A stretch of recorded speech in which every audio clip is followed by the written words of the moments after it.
Iba dun sa kwarto, ganyan, sa agdan. Yun, kung kayo sa bandang labas sa kwarto ko, tapos pwede sa gitna.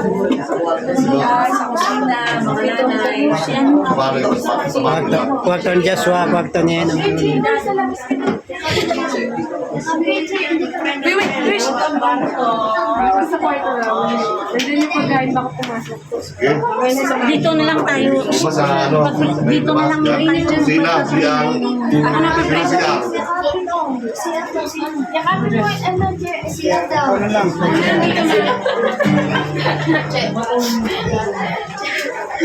Hindi naman pati. Dito tayo siya.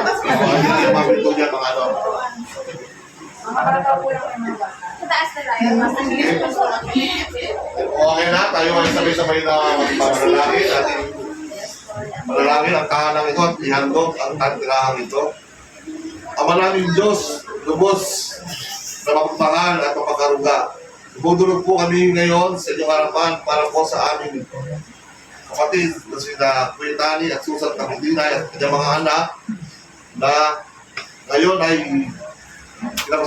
ihandog nila ang kanilang tahanan.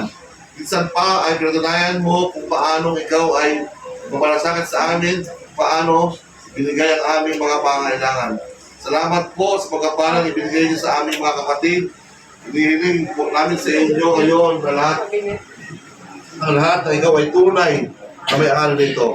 Ingatan ninyo at ilayo ang anumang kabangahan ang bawat isa na mananahan sa ilalim ng bubong ng bahay na ito. Gamitin mo po ito, kaloob na ito upang magkaroon ng isang mapayapang kapaligiran sa lugar na ito. At para sa lahat ng hindi manakaranas ng iyong pag-ibig at kapatawaran. Nawa ang tahanang ito ay maging isang kapahinganan, daluyan ng biyaya para sa kanila. Sa makapangyarihang pangalan ni Jesus na aming Panginoon. At sa ating lahat, sa Diyos na makagagawa ng higit kaysa lahat, ay maaari nating hilingin at isipin sa magitan ng kanyang kapangyarihan na nahari sa atin sa kanya ang kapurihan sa magitan ng Iglesia ni Cristo Jesus magpakailanpaman. Amen. Kaya congrats, maraming